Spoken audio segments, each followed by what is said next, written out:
સુરેન્દ્રનગર જિલ્લાના ચોટીલા તાલુકાના ગ્રામ વિસ્તાર ધરાઈ ડોકડવા ગામે વરસાદના કારણે ખેડૂતોને ભારે નુકસાન થયેલ છે ત્યારે તંત્ર દ્વારા જેવા કે ડુંગળી, કપાસ, મગફળી, તુવેર અને શાકભાજી જેવા અનેક પાકો ભારે નુકસાન થયેલ છે ત્યારે તમામ ગામના ધારી ડોકડવા ગામના ખેડૂતો ભારે મુશ્કેલમાં મુકાયા હતા। વરસાદ વધારે પ્રમાણમાં આ ગામમાં ભારે નુકસાન થયેલ છે ત્યારે ખેડૂતોનો પોતાના જે પાક ધિરાણ લીધેલ હોય તે પણ અને લાઇટ બિલ પાક ડુંગળી અને કપાસ અને મગફળીના પાકને ભારે નુકસાન થયેલ હોય અને મગફળી ખેતર ઉગી ગયેલ હોય અને લીલી ડુંગળી એમાં પણ ભારે નુકસાન થયેલું હોય ત્યારે આ ચોટીલાના ગ્રામવિસ્તાર એવા ધારી ડોકડવામાં ખેડૂતને ભારે નુકસાન થયેલ છે જેને લઈને પોતાનું ઘણું કરીને જગતના તાત ભારે મુશ્કેલમાં મુકાયા હતા ત્યારે સરપંચ અને સ્થાનિક ધારાસભ્યને જાણ કરવામાં આવી હતી કે અમારા ગામમાં વરસાદને કારણે આખા ગામમાં ભારે નુકસાન થઈ જશે, જો તાત્કાલિક ધોરણે અમને ખેડૂતોને બેંકમાંથી લીધેલ પાક ધિરાણ માફ કરે અને તાત્કાલિક સર્વે કરીને તાત્કાલિક અમને સહાય આપે એવું ગામના સરપંચ અને તલાટી કમ મંત્રી સાહેબ અને ગ્રામસેવક તાત્કાલિક સર્વે કરીને ખેડૂતોને સહાય આપે એવી ગામ લોકોની માંગ ઉઠી છે। તમામ ગામના લોકોએ આજે મીડિયાના માધ્યમથી અધિકારીઓ અને ખેતી વિભાગ સાહેબોને તાત્કાલિક ધોરણે આ ગામને સહાય આપે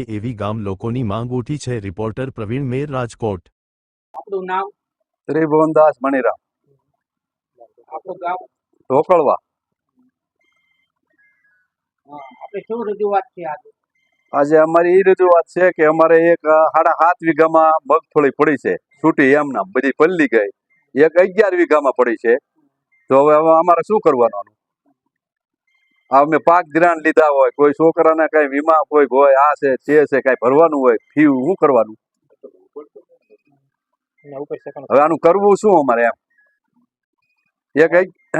તમારે શું આવું માંગ છે? હવે અમને સરકારને કે અમને આમાં કઈક મદદ કરો, અમને આમાં પાક ધિરાણમાં કે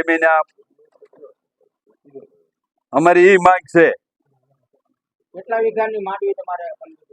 મારે 7.5 વીઘાની। અમારે એક બીજું ખેતર અમારા ભાઈનું છે, એને 11 વીઘાનું। પાથરા એમના પીડ્યા છે બધા, એક દાણો પણ લીધો નથી। તે કપાસ છે પણ કપાસ એ બગડી ગયો। હવે તમારી શું માંગ છે? ગામમાં કોઈને રજૂઆત કરી હતી? સરપંચને કે કોઈ ધારાસભ્ય તમારા મુલાકાત આવ્યા હતા વાડીની? કોઈ આવ્યું નથી, હજી સુધી કોઈ આવ્યું નથી। તો સરકાર પાસે તમારી હવે શું માંગણી છે? અમને સહાય દો એમ, અમે શું કરવાનું એમ?